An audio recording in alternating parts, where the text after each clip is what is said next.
जी, course introduction की हम बात कर रहे थे। इसमें मैंने आपको बताया कि प्री रेक्विजिट्स क्या क्या होते हैं। 3 प्री रेक्विजिट हैं इस कोर्स के। ऑब्जेक्टिव्स की बात करते हैं। ऑब्जेक्टिव्स क्या है? How to assure and verify quality. अब ये क्वालिटी क्या चीज़ है, इसके बारे में हम अगले लेक्चर में बात करेंगे। अभी फ़िलहाल हम बात आज नहीं करेंगे। Planning and development of test cases. आपको कुछ बातें समझ नहीं आ रही इसमें कि planning and development of test cases अब क्या है, लेकिन ये कि टेस्ट केसेस समझ लें कि किसी भी चीज़ को टेस्ट करने के लिए हम लोग टेस्ट केसेस डिज़ाइन करते हैं। ये टेस्ट केस डिज़ाइन करना ये पूरा एक काम है जिसको हम सीखेंगे इस कोर्स में, ठीक है। इसी तरीके से planning and implementation of different testing techniques सीखेंगे हम, जिसमें वाइट बॉक्स टेस्टिंग होगी और ब्लैक बॉक्स टेस्टिंग के अंदर मैं ज़्यादा फोकस करूँगा। इसमें मैंने रिकर्जन टेस्टिंग भी लिख दी है, लेकिन ज़्यादा मेरा फोकस होगा वाइट बॉक्स और ब्लैक बॉक्स टेस्टिंग के ऊपर। समझ के बाद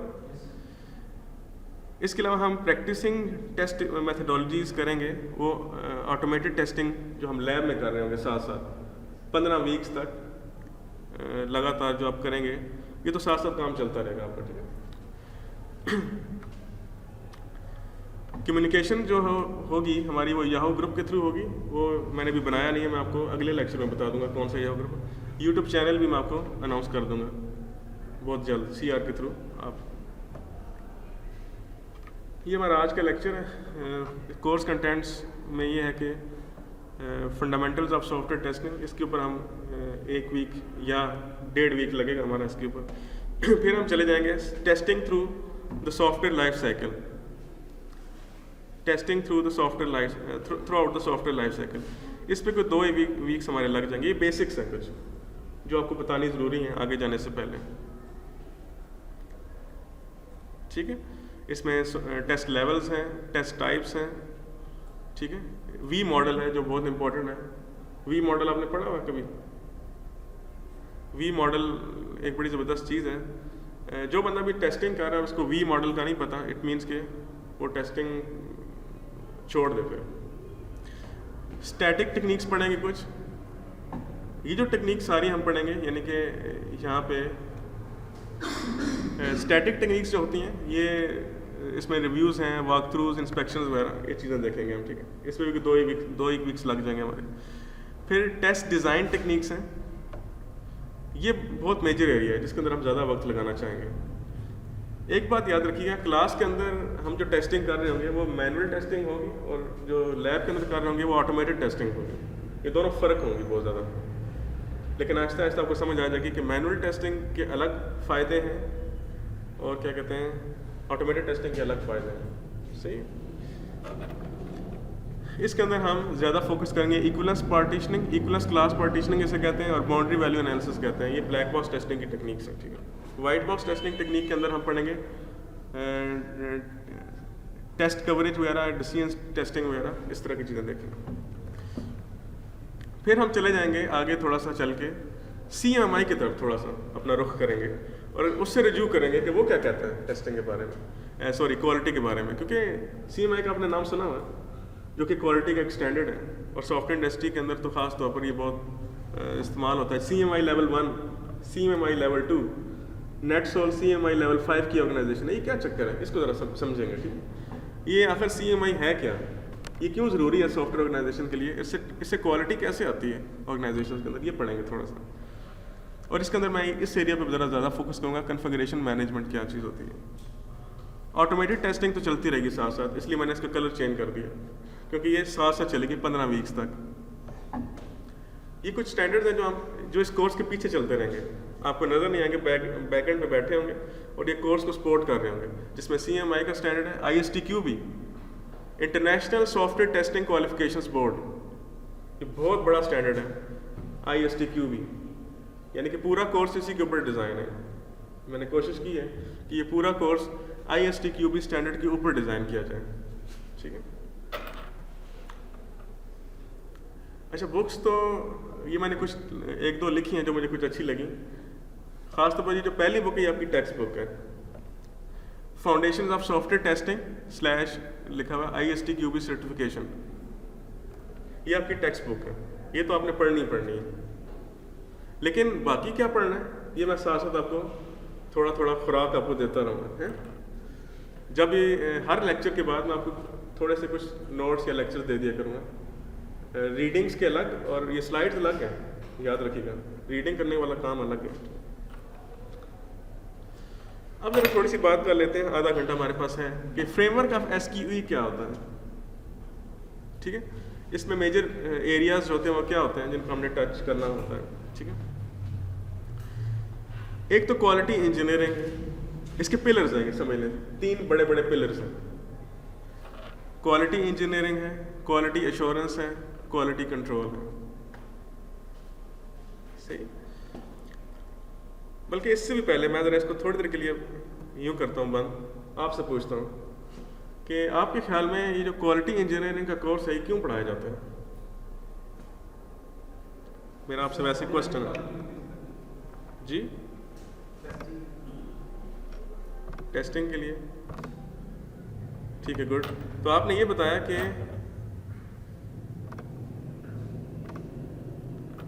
क्वालिटी अचीव करने के लिए, अब क्वालिटी क्या होती है इसके बारे में हम आगे डिस्कस करते हैं। तो क्वालिटी, सॉफ्टवेयर क्वालिटी इंजीनियरिंग का जो ये कोर्स है ये असल में बहुत बड़ा कोर्स है, समझ लें कि पूरा समंदर है। तो ये पूरा तो हम नहीं पढ़ सकते, ज़ाहिर सी बात है, क्योंकि अंडर ग्रेड लेवल के ऊपर इसको पूरा पढ़ाना तो नामुमकिनात में से एक है। ठीक है, लेकिन हम ये करेंगे कि इसमें से कुछ सिलेक्टिव पोर्शन पढ़ेंगे। जैसे क्वालिटी इंजीनियरिंग क्या होती है पहले ये देख लेते हैं। क्वालिटी इंजीनियरिंग समझ लें, ऐसे लोग होते हैं, क्वालिटी इंजीनियरिंग ऐसा डिपार्टमेंट होता है जो प्रोसेस को डिफाइन करता है, प्रोसेस को इम्प्रूव करता है, और इसका स्कोप बहुत बड़ा होता है, यानी कि पूरी ऑर्गेनाइजेशनल लेवल के ऊपर होता है। परेशान हो गए ना, बड़ी बड़ी टर्म बोल रहा है ना। अब दोबारा से मैं समझाता हूँ ज़रा आसान तरीके से, आसान भाषा में। ठीक है, क्वालिटी इंजीनियरिंग मैंने बताया कि ऐसे लोग होते हैं जो प्रोसेस को डिफाइन करते हैं। हम लोग ये काम नहीं करेंगे इस कोर्स में, और ना ही कभी सोचेंगे काम करने का। ठीक है, बहुत मुश्किल काम होता है। मसलन इसे सादा लफ्ज़ में कहते हैं, ये ऐसे लोग होते हैं जो SOPs बनाते हैं किसी भी काम के लिए। मसलन आपकी रजिस्ट्रेशन होती है इस क्या कहते हैं यूनिवर्सिटी में, तो उसका एक प्रोसेस होता है ना, उस पूरी रजिस्ट्रेशन का एक प्रोसेस जो होता है ये यूनिवर्सिटी के SOPs में लिखा हुआ है कि ऐसे ऐसे हमने स्टूडेंट को रखना है। पहले हम डेट अनाउंस करेंगे टेस्ट की, फिर बच्चा टेस्ट देगा, उसके मार्क्स आएंगे, फिर मेरिट बनेगा, फिर इंटरव्यू होगा वगैरह वगैरह, जो भी इसका प्रोसीजर होता है। ठीक है, मेरिट इस तरह से बनेगा, ये फार्मूलेज यूज़ होंगे। ठीक है, अगर इस तरह से फिर एक प्रोसेस होता है जो कि ये डिफाइन करता है कि बच्चे को ड्रॉप कैसे कब करना है। होता है ना कि एक बच्चा ड्रॉप कब हो सकता है, आपको पता होगा, उसका भी एक पूरा प्रोसीजर है। तो हर चीज़ का जो प्रोसेस है ये डिफाइन होता है, SOPs के अंदर लिखा होता है, स्टैंडर्ड ऑपरेटिंग प्रोसीजर जिसे कहते हैं, तो इसमें डिफाइन होता है। तो ये जो लोग होते हैं क्वालिटी इंजीनियरिंग में, ये आपके सॉफ्टवेयर इंजीनियरिंग के अंदर से लोग होते हैं, और ये अलग से डिपार्टमेंट होता है पूरा। अब आप सोचेंगे कि ये डिपार्टमेंट कहाँ होता है, ये ऑर्गेनाइजेशन के अंदर ही होता है, और जो अच्छी कंपनीज होती हैं उसमें उसके अंदर होता है। अच्छा, ये अब पूरा अलग डिपार्टमेंट होना ज़रूरी नहीं है, इसके अंदर से दूसरे डिपार्टमेंट के जो सॉफ्टवेयर डेवलपर्स हैं या जो क्वालिटी इंश्योरेंस के लोग हैं, उन्हीं में से चंद लोग ये काम कर सकते हैं। ठीक, ज़रूरी नहीं होता। ऑर्गेनाइजेशन में अगर आप जाएंगे तो हो सकता है कि क्वालिटी इंजीनियरिंग का कोई अलग डिपार्टमेंट आपको नज़र ना आए, लेकिन क्वालिटी इंश्योरेंस के अंदर ही चंद लोग ये काम कर रहे होंगे। जैसे मैं आपको इसकी एग्जांपल और देता हूँ, चलें। SRS लिखने का अंदाज होता है, हर कंपनी का डिफरेंट होता है। मैं इसके पास ही रहूँ अच्छा।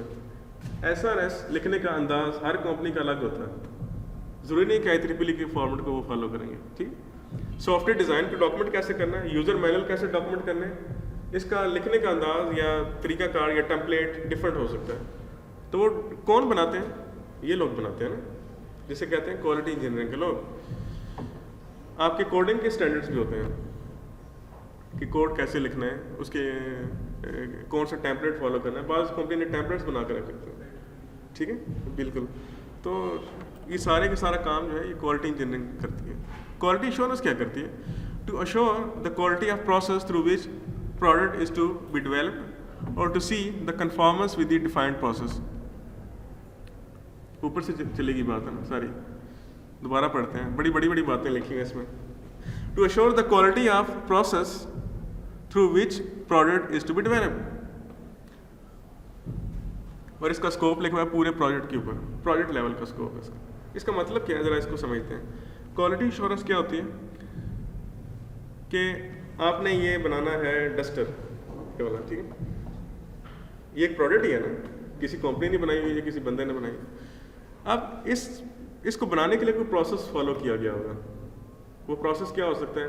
बस इसकी वुड जो है वो किस तरह की होनी चाहिए, उसकी क्या स्ट्रेंथ होनी चाहिए, इसके ऊपर ये जो फोम लगा हुआ है ये किस मटेरियल का होना चाहिए, ये सही तरीके से अरेज करेगा या अरेज करने के साथ साथ ऊपर कोई कालक भी लगा देगा वाइट बोर्ड पे, ऐसा तो नहीं मटेरियल इसके ऊपर लगा हुआ कोई, ठीक है। ये पकड़ने में कंफर्टेबल है, इसकी कितनी वेट तो लेंथ होनी चाहिए वगैरह वगैरह। ये पूरा प्रोसेस है ना, ये प्रोसेस उसने डिफाइन तो किया होगा किसी न किसी तरीके से, या अगर नहीं भी डिफाइन किया हुआ तो उसके दिमाग में तो होगा ना। ये प्रोसेस ही तो है, और क्या है। तो जो प्रोसेस होता है इसको भी तो चेक करना पड़ता है ना, कि नहीं करना पड़ता। अगर ये प्रोसेस ही सही तरीके से फॉलो ना हो तो ये चीज़ सही नहीं बनेगी, नहीं बनेगी ना सही। मसलन आप देख लें, कोई और एग्जांपल ले लें, जैसे कि आप ले लें मोबाइल्स की एग्जांपल।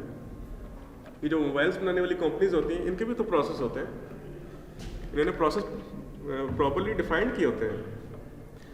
तो अगर एक मोबाइल बनाने वाली कंपनी उस प्रोसेस को ही ना फॉलो करे तो मोबाइल ठीक बनेगा? मोबाइल के साथ तो फॉल्ट्स होंगे।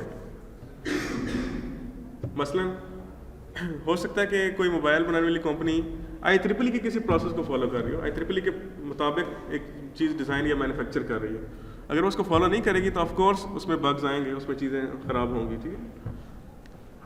अभी भी समझ नहीं आई? एक स्टेप और ऊपर चलते हैं।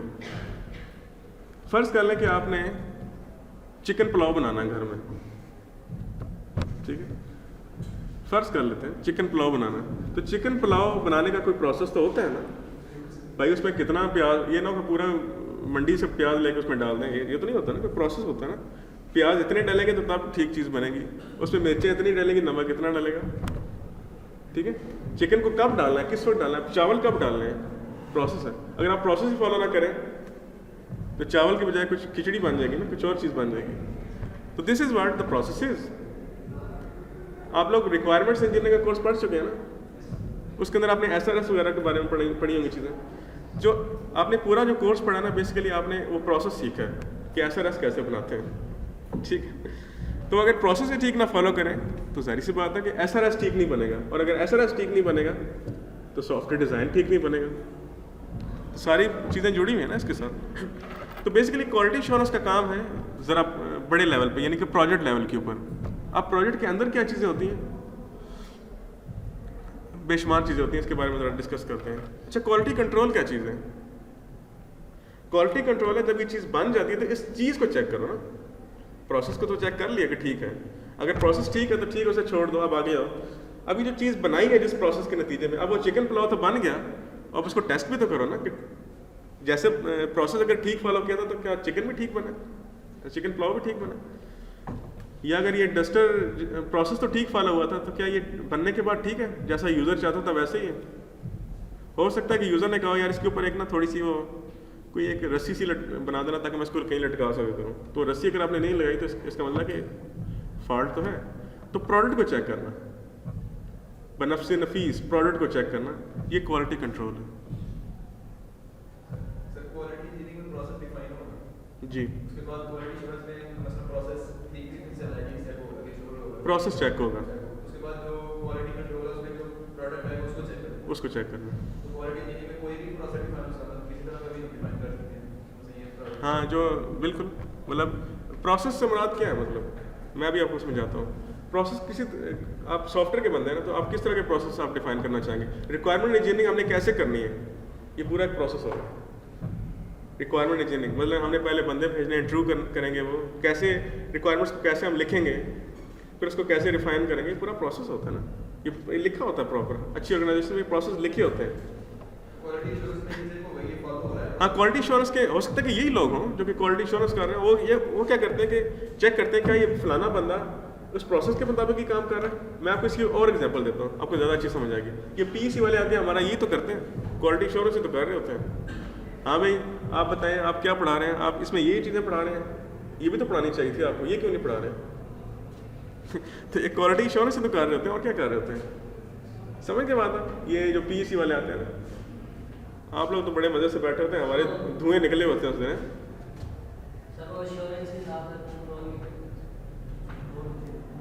हाँ कह सकते हैं। कंट्रोल इस तरह कह सकते हैं कि हमने जो पूरा कोर्स पढ़ा चुके होते हैं ना, उसकी कोर्स फाइल ले लेते हैं। वो प्रोडक्ट ही है ना हमारी जो कोर्स फाइल होती है बेसिकली प्रोडक्ट होता है। हम और क्या टीचर क्या प्रोड्यूस कर सकते हैं, कोर्स फाइल्स या अच्छे कुछ स्टूडेंट्स, ठीक है। तो बेसिकली वो कोर्स फाइल चेक करते हैं कि उसमें आपने प्रॉपर चीज़ें लगाई हैं या नहीं लगाई। तो समझ आ गई कुछ ना कुछ। जो कंट्रोल होती है उसमें जो हम प्रोसेस फॉलो करते हैं, उसकी इंश्योरेंस आ जाती है। उसी में देखा जाए प्रोडक्ट डेवलप होता है कि जो प्रोडक्ट हमने बनाया है उन चीज़ों में फॉलो करता है कि नहीं करता। जी, ये सारा क्वालिटी कंट्रोल में आता है। क्वालिटी कंट्रोल मैं आपको सादा लफ्ज़ बताता हूँ, सॉफ्टवेयर टेस्टिंग को कहते हैं सादा लफ्ज़ों में। Software testing is a quality control. Software testing में हम वही तो चीज़ चेक कर रहे हैं, जब चीज़ बन जाती है फिर टेस्ट करते हैं ना, पहले तो नहीं टेस्ट कर सकते। जब चीज़ बन रही हो फिर तो टेस्टिंग हो ही नहीं सकती ना, जब चीज़ बन जाए फिर टेस्टिंग होती है। तो जब चीज़ बन रही होती है उस वक्त क्या चीज़ फॉलो हो सकती है, मसलन ये बंदा जो कोडिंग स्टैंडर्ड उसको फॉलो कर रहा है या नहीं कर रहा है, ये चीज़ चेक हो सकती है कोडिंग स्टैंडर्ड्स। या ये चीज़ चेक हो सकती है कि जो रिक्वायरमेंट इंजीनियरिंग करने वाला बंदा है उसने प्रोसेस सही फॉलो किया, SRS उसके मुताबिक लिख रहा है या नहीं लिख रहा, कोई अपने तो नहीं उसने टेम्पलेट कहीं जारी कर दिया, खुद से बना के लिख दिया, ये नहीं होता, ठीक है। अच्छी जो कंपनीज होती हैं उसमें SOPs होते हैं, और SOPs का फ़ायदा ये होता है कि पूरी ऑर्गेनाइजेशन में एक ही कन्फॉर्मेंस होती है, पूरी यूनिफॉर्मिटी होती है एक ही। समझेंगे बात, यानी कि हर बंदा समझता है कि इस टर्म का क्या मतलब है, फलाने डॉक्यूमेंट में ये जो टर्म लिखी है इसका क्या मतलब है, हर बंदे को पता होता है। अच्छी ऑर्गेनाइजेशन की बात कर रहा हूँ, जैसे नेटसोल वगैरह, जैसे इंटरेक्टिव ग्रुप वगैरह। छोटी मोटी ऑर्गेनाइजेशन में तो ये चीज़ पता भी नहीं होगी किसी को। मैं बड़ी ऑर्गेनाइजेशन की बात कर रहा हूँ जिसमें इंशाल्लाह आप लोग जाएंगे फ्यूचर में। तो ये था SQ का फ्रेमवर्क, जिसको हम एक और एंगल से भी देख सकते हैं। जैसे कि क्वालिटी कंट्रोल का स्कोप सबसे छोटा है, ये प्रोडक्ट लेवल के ऊपर स्कोप है ना, हम प्रोडक्ट की बात कर रहे हैं, जिसका स्कोप तो सिर्फ प्रोडक्ट तक होता है। जो क्वालिटी एश्योरेंस है ये पूरे प्रोजेक्ट की बात करती है, और जो क्वालिटी इंजीनियरिंग है ये पूरे एक ऑर्गेनाइजेशन के अंदर हर प्रोजेक्ट की बात करती है, यानी कि इसका स्कोप बहुत बड़ा है। इसकी तो मैंने बात कर दी कि स्टैंडर्ड्स, SOPs, टेम्पलेट्स, गाइडलाइंस, ये चीज़ें बनाते हैं क्वालिटी इंजीनियरिंग के लोग। क्वालिटी एश्योरेंस के लोग करते हैं ऑडिट्स, बेसिकली PC वाले आके हमारा ऑडिट ही कर रहे होते हैं, एक तरह का इंस्पेक्शन कर रहे होते हैं, हमारी रिव्यू कर रहे होते हैं प्रोसेस को। और क्वालिटी कंट्रोल बेसिकली अगर हम बात करें आप सॉफ्टवेयर इंजीनियरिंग की, तो सॉफ्टवेयर टेस्टिंग बेसिकली यहाँ पे हो रही होती है एक्चुअल में। तो कंफ्यूज तो नहीं हो गए सारे, समझ आ रही है ना। यानी कि क्वालिटी इंजीनियरिंग देखें, जो लोग क्वालिटी इंजीनियरिंग करते हैं ना, वो किसी स्पेसिफिक प्रोजेक्ट के लिए काम नहीं कर रहे होते, वो तो पूरी ऑर्गेनाइजेशन के लिए काम कर रहे होते हैं। यानी कि इस ऑर्गेनाइजेशन में जितने भी प्रोजेक्ट्स होंगे सब के ऊपर ये चीज़ लागू होगी कि वो इसी स्टैंडर्ड को फॉलो करेंगे, वो इसी टेम्पलेट को फॉलो करेंगे, और वो यही गाइडलाइंस यूज़ करेंगे, ठीक है। इसलिए इसका स्कोप बड़ा है, ये इसका गोल दायरा इसलिए मैंने बड़ा बनाया, देखिए ये सबको अपने अंदर समोर है। लेकिन जो क्वालिटी एश्योरेंस के लोग हैं ये थोड़े से उसके नीचे आते हैं, क्योंकि ये सिर्फ एक प्रोजेक्ट तक रह जाते हैं, सिर्फ एक प्रोजेक्ट तक महदूद हो जाते हैं। क्वालिटी इंजीनियरिंग वाले लोग एक ऑर्गेनाइजेशन के अंदर डिफरेंट प्रोजेक्ट्स के अंदर वो जेनेरिक होते हैं, वो कहते हैं एक जो प्रोसेस मैं डिफाइन करूंगा ये हर प्रोजेक्ट के ऊपर लागू होगा, किसी स्पेसिफिक प्रोजेक्ट के लिए लागू नहीं होगा। समझ के बाद अब क्वालिटी एश्योरेंस के लोग क्या करते हैं, वो सिर्फ एक प्रोजेक्ट के अंदर जो एक्टिविटीज़ हो रही होती है उनको चेक करते हैं ना, कि वो ठीक हो रही है या नहीं हो रही। एक प्रोजेक्ट के अंदर हज़ारों एक्टिविटीज़ होती हैं, अभी मैं इसकी बात करता हूँ थोड़ी सी, हमारे पास अभी 15 मिनट हैं, इस पर थोड़ी सी बात करते हैं, ठीक है। और इसके अलावा जो सॉफ्टवेयर टेस्टिंग के लोग तो खैर सिर्फ प्रोडक्ट तक महदूद रह जाते हैं। तो दूसरे लफ्ज़ों में अगर मैं यूँ कहूँ,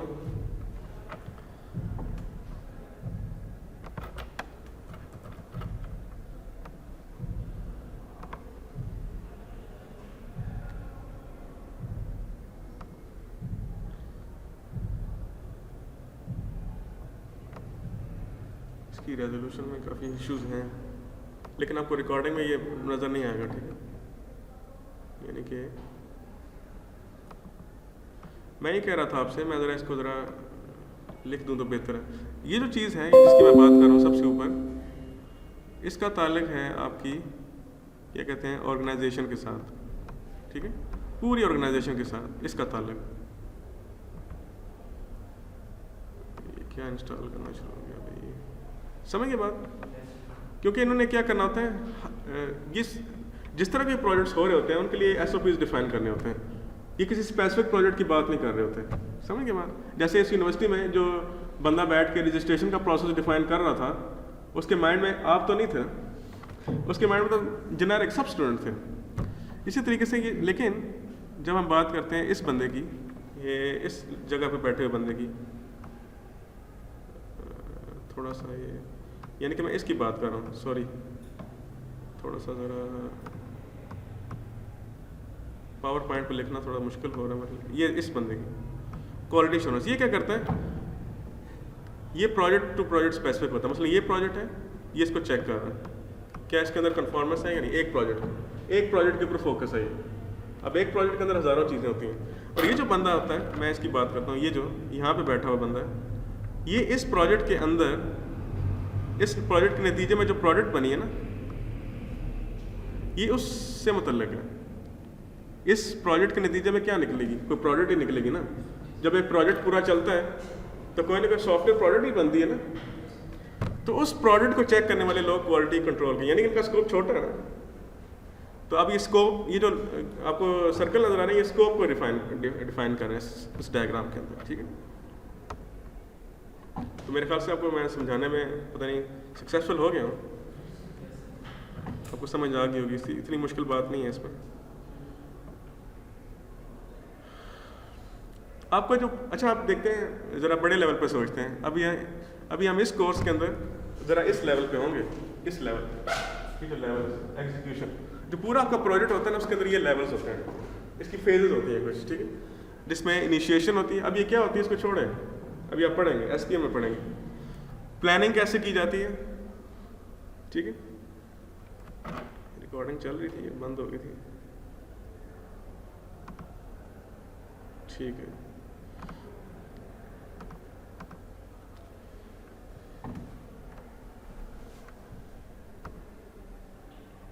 ठीक है जी, तो मैं बता रहा था कि ये पूरा आपका प्रोजेक्ट होता है। इस कोर्स में हम ज़्यादातर इधर होंगे, इस जगह पे एग्जीक्यूशन के अंदर, ठीक। अब ये चीज़ें तो हम सारी नहीं पढ़ सकते, क्योंकि ये जो पूरी जो आपको छोटे छोटे माउंटेन्स नज़र आ रहे हैं, ये बेसिकली आपको SPM में पढ़ने हैं।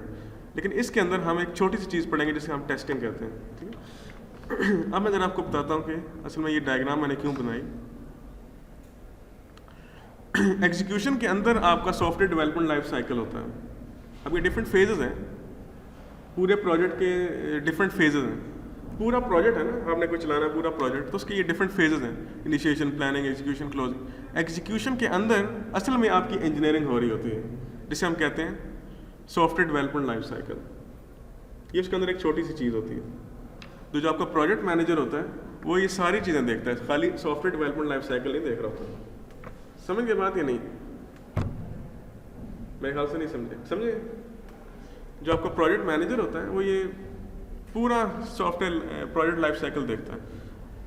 आपका जो हो सकता है कि टेक्निकल मैनेजर हो या टेक्निकल टीम लीड हो, वो इसको देख रहा होता है, वो मैनेजर नहीं होता, ठीक है, वो सिर्फ थोड़ी नीचे लेवल की चीज़ होती है। ये पूरे का पूरा स्कोप है क्वालिटी एश्योरेंस का। तो क्वालिटी एश्योरेंस का मतलब है कि पूरे प्रोजेक्ट के अंदर जो भी प्रोसेस है, उन सबको चेक करना है। इसलिए ये पूरे प्रोजेक्ट के ऊपर मुहित होता है, ठीक है। इसको मैंने पूरे प्रोजेक्ट के ऊपर कर दिया, जबकि this is the scope of quality control. अच्छा, आप सोच रहे होंगे सर इसमें तो रिक्वायरमेंट इंजीनियरिंग और डिज़ाइन भी आ गया ना फिर। हाँ, तो ठीक है, क्या है, अगर आपने एक टेस्टिंग करनी है तो क्या आपको रिक्वायरमेंट्स डॉक्यूमेंट नहीं चाहिए होगा टेस्टिंग करने के लिए? आप चेक तो करेंगे कि उसने वहाँ पे क्या डिफाइन किया हुआ था। आपको एक जो सॉफ्टवेयर टेस्टर होता है ना, उसको टेस्ट करने के लिए ये सारे डॉक्यूमेंट्स चाहिए होते हैं। उसको हम कहते हैं बिल्ड, कि फलानी बिल्ड भेजी, बिल्ड वर्जन 1.1 भेज दीजिए मैंने। हाँ जी, उस बिल्ड का रिजल्ट क्या निकला, आपको सॉफ्टवेयर टेस्टर बताएगा वो फेल हुई, पास हुई, क्या हुआ। तो जो बिल्ड होती है, बिल्ड के अंदर ये सारी चीज़ें हम भेजते हैं साथ उसको। रिक्वायरमेंट इंजीनियरिंग SRS भेजते हैं, डिज़ाइन भेजते हैं, कोड तो भेजते ही भेजते हैं, जाहिर सी बात है, ठीक है। और ये इसके अलावा भी कुछ चीज़ें हो सकती हैं, जैसे कि मैनुअल्स वगैरह, या ठीक है। Software testing is one small part of quality control. यानी कि जो हम लोग जानते हैं टेस्टिंग को, हम लोग सिर्फ ये जानते हैं कि जो कोड होता है इसको चला के टेस्ट करना और देखना कि टेस्टिंग है। हालांकि टेस्टिंग इससे बहुत ऊपर लेवल की चीज़ है। टेस्टिंग इस सब में आती है, रिक्वायरमेंट इंजीनियरिंग से शुरू होती है और कोडिंग तक, बल्कि इससे भी आगे चलती है। इसकी बात आगे लेक्चर्स में करेंगे, ठीक है। क्वालिटी इंजीनियरिंग का स्कोप क्या है? जब भी ऑर्गेनाइजेशन बन जाती है तो उसका स्कोप शुरू हो जाता है क्वालिटी इंजीनियरिंग का। तो यहाँ तक कंफर्टेबल है, कोई मसला तो नहीं हुआ? ये मैंने फ्रेमवर्क बताया आपको इसका पूरा, इस ठीक है। इसको हम मज़ीद आगे जब पढ़ेंगे तो आपको चीज़ें क्लियर होती जाएंगी, ठीक। इनका ये आपको बुक्स में नहीं मिलेगा अब, ठीक है। ये बुक्स ये मैंने अपने एक्सपीरियंस से सीखी चीज़ें, आपको बुक्स से नहीं मिलेंगी। ये मैंने अपने टीचर से, अपने एक्सपीरियंस से, कुछ बुक्स से जो पढ़ता रहा हूँ आज तक, ये वो है, ये बुक्स में नहीं है, ठीक है। इसलिए ज़रा इस लेक्चर को सुनिएगा, यहीं से सुनिएगा और पढ़िएगा दोबारा से, ठीक है। अच्छा, बहरहाल थोड़ा सा चलते हैं आगे। आज हम ज़्यादा बात नहीं करेंगे, 10 मिनट हैं हमारे पास। क्वालिटी क्यों चाहिए होती है? ये तो आपको पता है कि सॉफ्टवेयर हर जगह हैं आजकल, बल्कि आपके जेब में भी इस वक्त हैं मोबाइल्स की शक्ल में। तो इसलिए हम चाहते हैं कि वो बहुत ज़्यादा रिलायबल हों, इतने रिलायबल हों कि अगर हम उसमें बैठ जाएं और उससे कहें कि हमें चाँद पे पहुंचा दे तो वो पहुंचा दे चाँद पे हमें, जैसे कि लोग गए हैं। They are offering our social life from entertainment to the safety critical systems. Even entertainment से लेकर सेफ्टी क्रिटिकल सिस्टम, आपके क्या कहते हैं, मिसाइल ट्रैकिंग सिस्टम है, या क्या कहते हैं आपके ये जो आप रोज़ सफ़र करते हैं, एरोप्लेन वगैरह हैं, अगर ये रिलायबल ना हो तो उस पर सफ़र कौन करे? इसी तरीके से हम चाहते हैं कि 100% वर्क करें हमारे लिए। अब हमने बात की थी सॉफ्टवेयर क्वालिटी इंजीनियरिंग की। तो सॉफ्टवेयर क्या होता है? जब सॉफ्टवेयर क्वालिटी इंजीनियरिंग की बात करें तो पहले सॉफ्टवेयर का तो पता होना चाहिए ना कि सॉफ्टवेयर क्या चीज़ है। IEEE की डेफिनेशन मैंने यहाँ पे लिखी है शायद, और नीचे ISO की भी लिखी हुई है, तो इसको ज़रा पढ़ लेते हैं क्या है, ठीक है। Software is computer programs, procedures, documentations, data, ये मिल के क्या बनाता है? सॉफ्टवेयर बनाता है। कंप्यूटर प्रोग्राम्स, जाहिर सी बात है सॉफ्टवेयर के अंदर कंप्यूटर प्रोग्राम्स या कोड तो आएगा ना, उसके बगैर तो सॉफ्टवेयर है ही नहीं। अब ये प्रोसीजर्स क्या चीज़ है, इस पर बाद में आते हैं। डॉक्यूमेंटेशन का मतलब समझते हैं ना, जो SRS के डॉक्यूमेंटेशंस हैं या सॉफ्टवेयर डिज़ाइन स्पेसिफिकेशंस हैं, ये सारी डॉक्यूमेंटेशन ही तो होती है। यूज़र मैनुअल्स हैं, ठीक है, ये सारी की सारी क्या है? डॉक्यूमेंटेशन ही तो है। बल्कि इसके अलावा भी डॉक्यूमेंटेशन होती है, जैसे आपका प्रोजेक्ट प्लान, आपका रिस्क प्लान, आपका क्या कहते हैं डेवलपमेंट प्लान, ये भी बेसिकली डॉक्यूमेंटेशन ही होती है। डाटा का मतलब भी आप समझते हैं, सॉफ्टवेयर किसी डाटा पे ही ऑपरेट करता है ना, तो उस डाटा भी उसमें शामिल होता है उस सॉफ्टवेयर में, ठीक है। अब बात करते हैं प्रोसीजर्स की। प्रोसीजर्स कुछ भी हो सकते हैं। प्रोसीजर्स ये बिजनेस प्रोसेस भी हो सकते हैं, जैसे मैंने अभी आपको समझाई थी बात कि स्टूडेंट रजिस्ट्रेशन का एक बिजनेस प्रोसेस होता है, इसको बिजनेस प्रोसेस ही कहते हैं ना, कि एक काम कैसे होगा। जैसे आप फ़र्ज़ कर लें बिजनेस प्रोसेस क्या है, आपने अमेज़ॉन से कोई चीज़ परचेज़ करनी है या ईबे से कोई चीज़ परचेज़ करनी है, तो उसका कोई प्रोसेस होगा ना। तो ईबे वालों ने उस पूरे प्रोसेस को या अमेज़ॉन वालों ने उसको डिफ़ाइन किया होगा कि पहले यूज़र रजिस्ट्रेशन होगी, उसके बाद वो किसी आइटम पे क्लिक करेगा, वो आइटम किसी कार्ट में चला जाएगा, ठीक है। उसके बाद एंड पे जाके आप चेकआउट करेंगे, फिर शिपिंग का जो एड्रेस होता है वो लेंगे, फिर देखेंगे कि शिपिंग उस एड्रेस पे हो भी सकती है नहीं। ये सारी चीज़ें जब वेरीफाई हो जाएंगी, उसके अकाउंट में पैसे भी पड़े हैं तो नहीं, या नहीं, ये भी चीज़ वेरीफाई हो जाएगी, फिर जाके ऑर्डर कंफर्म करेंगे वगैरह वगैरह। ये प्रोसेस तो है। अब ये सॉफ्टवेयर के अंदर क्यों लिखा हुआ है? इसको सॉफ्टवेयर में लिखने की क्या जरूरत है? जाहिर सी बात है प्रोसेस तो आपको पता होना चाहिए ना। यानी कि सॉफ्टवेयर के साथ जब आप बेसिकली रिक्वायरमेंट्स गैदर करते हैं तो आप बेसिकली प्रोसीजर ही सीख रहे होते हैं या बिजनेस प्रोसेस को सीख रहे होते हैं। जैसे आपने अगर एक सॉफ्टवेयर बनाना है एग्रीकल्चर इंडस्ट्री के लिए, तो आपको एग्रीकल्चर आदि आनी चाहिए, या एग्रीकल्चर के बारे में काफ़ी पता होना चाहिए कि उसके अंदर आप क्या करना चाह रहे हैं, प्रोसीजर्स, ठीक है। तो ये चीज़ होती है, सारी चीज़ें मिलकर एक सॉफ्टवेयर बनाती हैं। तो इसका मतलब ये कि इन सारी चीज़ों की क्वालिटी अच्छी होगी तो सॉफ्टवेयर अच्छा होगा। डॉक्यूमेंटेशन भी अच्छी होनी चाहिए, डाटा जो है उसकी भी एक कंसिस्टेंसी होनी चाहिए, अच्छा होना चाहिए, कंप्यूटर प्रोग्राम्स तो हो गई अच्छा, ज़ाहिर सी बात है, और प्रोसीजर्स भी सही तरीके से डिफाइन होनी चाहिए। एक बंदे ने प्रोसीजर ही गलत डिफाइन किया हो, ठीक है, अगर एक इंसान ने प्रोसीजर ही गलत डिफाइन किया हो तो उसके ऊपर बनने वाली चीज़ भी गलत बनेगी ना। तो इसका मतलब है कि सॉफ्टवेयर के अंदर प्रोसीजर बड़ी इंपॉर्टेंट चीज़ होती है। अगर आपने किसी बंदे को चीज़ बनाने के लिए कही थी और आपने उसमें से कोई स्टेप स्किप कर दिया तो वो तो उसको शामिल नहीं करेगा ना, वो तो उसके बगैर ही बनाएगा, तो उसकी क्वालिटी तो फिर डिग्रेड होगी।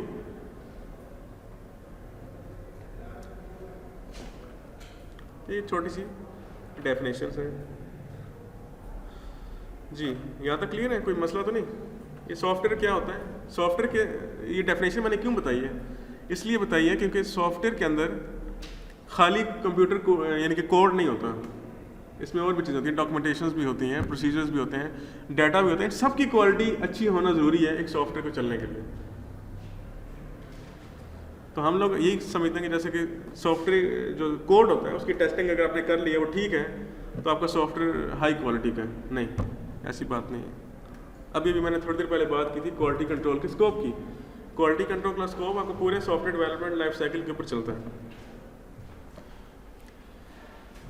अब क्वालिटी की जब बात करते हैं साथ ही एरर्स की बात भी होती है, बग्स की, एरर्स की, फॉल्ट की, फेलियर्स की बात भी होती है। आज हम इसके मजीद पूरा नहीं लेक्चर ये चल सकेगा, लेकिन थोड़ा बहुत इसकी बात कर लेते हैं। इसमें थोड़ा थोड़ा फ़र्क होता है, ये कुछ टर्मिनोलॉजीज होंगी जो आप आगे कुछ लोग बोलते हैं या बुक्स के अंदर आपको मिलेंगी पढ़ते वक्त। अब ये टर्मिनोलॉजीज क्या है, इनमें थोड़ा थोड़ा फ़र्क होता है, इसको देख लेते हैं। सॉफ्टवेयर एरर्स का तो आपको पता है कि जो आप कोई भी सिंटेक्स मिस्टेक करते हैं कोडिंग करते वक्त तो वो हो जाते हैं ना, उसको एरर्स कहते हैं हम।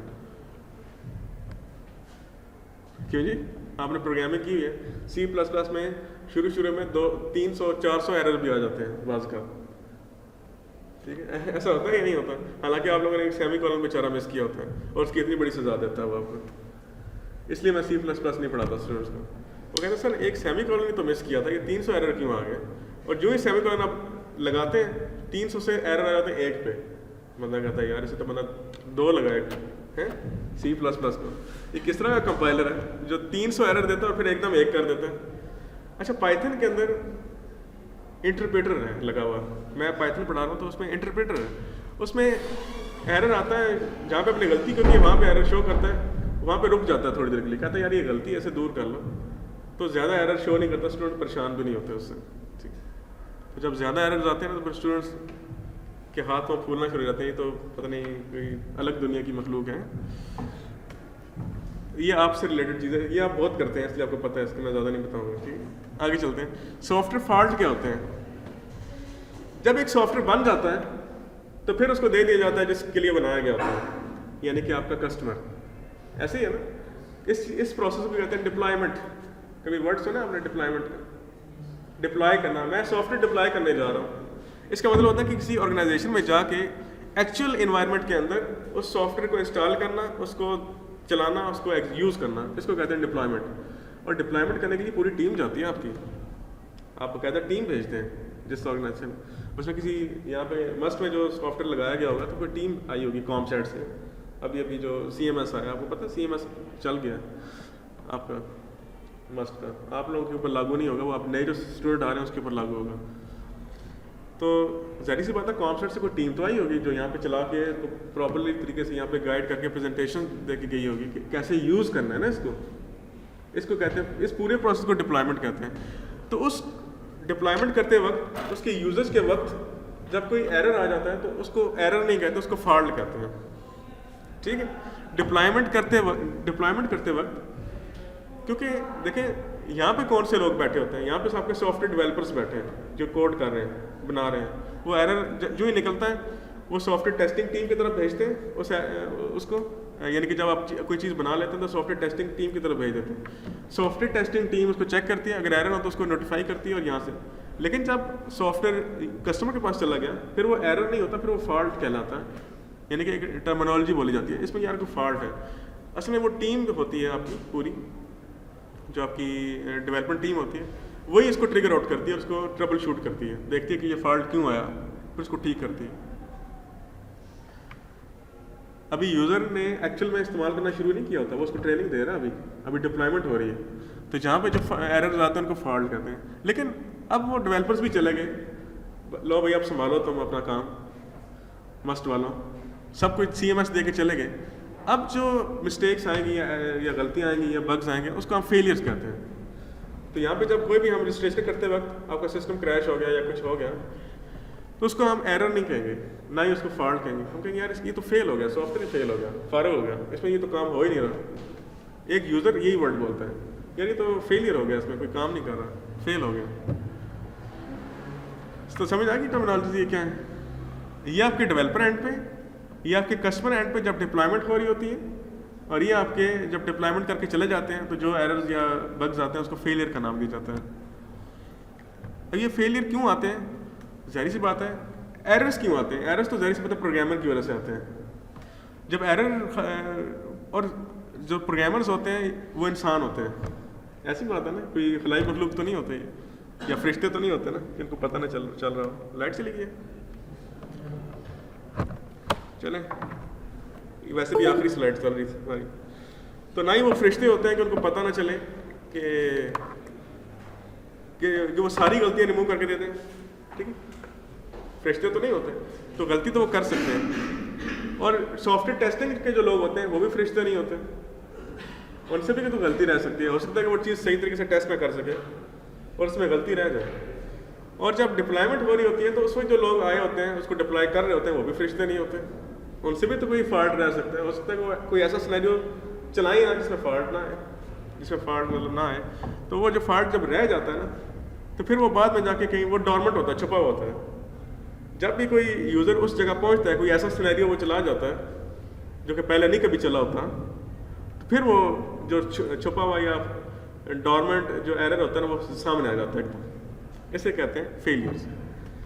तो जब फेलियर्स आ जाते हैं तो उसके नतीजे में फिर वेंडर की अच्छी खासी क्लास ली जाती है और जो प्रोजेक्ट मैनेजर होता है उसको अच्छा खासा उसको डांटता शांटता भी है, ठीक है? क्योंकि पैसे जैसे काफ़ी उन्होंने दिए होते हैं। तो ये जो आपका मस्क का जो सॉफ्टवेयर है ये भी कुछ 60-70 लाख का तो है, सही?